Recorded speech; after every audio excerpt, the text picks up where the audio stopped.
father ko po, nagkaroon siya ng liver cirrhosis, tapos nagkaroon din ng problema sa heart dahil sa pag-iinom. Naubos po talaga yung mga ipon namin, gamit namin sa bahay. Actually, nandito mami ko sa Italy. So, kumbaga, matagal na kasi silang hiwalay. Nahiya naman akong humingi ng tulong sa mother ko for my father.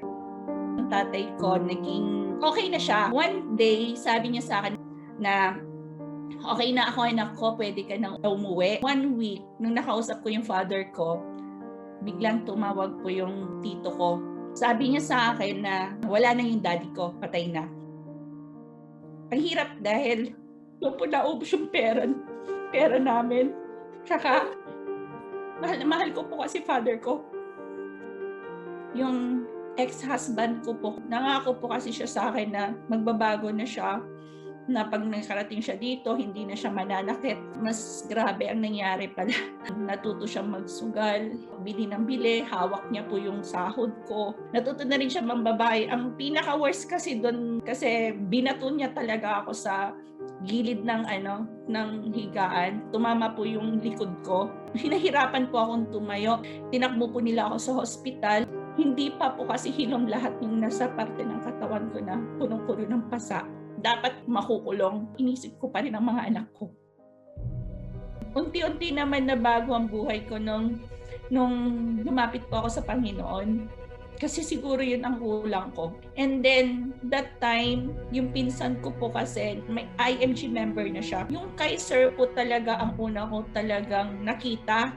Kasi sabi ko, paano ko pag ako ang nagkasakit? So doon po ako namulat na, grabe, ang dami ko palang mali. Sabi ko, doon ko nakita talaga yung financial education na yun ang kulang ko. Masipag ako kung masipag. Marunong po akong kumita ng pera. Pero ang problema, hindi ko po talaga siya naproprotektahan at hindi ko napapalaki. Kailangan talaga na mayroon tayong protection, yung healthcare po natin. So, doon ko po na-analyze na, okay, kompleto ako, may investment ako, may life insurance ako, pero wala akong emergency fund at wala po rin akong healthcare. The night of the convention, hindi ko po tinapos noong 2019 kasi hindi na po ako makahinga. Flight ko bukas ng 3:00, sabi doon sa St. Luke na hindi ka pwedeng mag-flight bukas. Papayag lang kami pag tingnan daw nila yung loob ng heart ko. Paano yun? I-flight ko ng 3 o'clock, sabi ko. Maghahanap tayo ng hospital kung ano yung available. So sabi nila sa akin, open heart.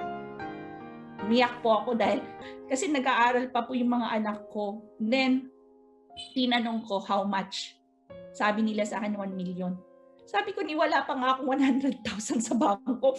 1 million, saan ko kukunin? Kaya, pasalamat po ako dahil yung mga ibang IMG member po, yung mga ka-team ko, nagbigay po sila para po magtandagdag po dun sa pangano ko sa hospital at yung iba po naman, yung mga kaibigan ko rin naman po na natulungan ko rin noon, nagbigay din po sila hanggang mabuo po namin yung pera. Dito sa IMG po, sa totoo lang po, hindi ko na po naranasan na magkautang ngayong nandito po na ako sa IMG at hindi ko na rin po naranasan ma-stress. Sa totoo lang po, tuwing may sakit ang pamilya ko ngayon, hindi na ako nag-iisip kung saan ko kukunin ng pera. Kasi binibigay na po ni IMG ngayon. Pasalamat po talaga ako sa IMG dahil sa lahat ng dinanas ko po, ito yung kapalit. Napakagandang kapalit. Kasi hindi lang po yung para sa akin eh. Alam nyo, yung tumulong ka sa kapwa mo. Kasi mahirap kasing tumulong kapag wala ka.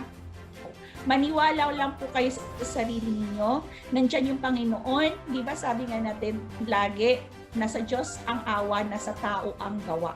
So huwag tayong maghintay ng mga blessing.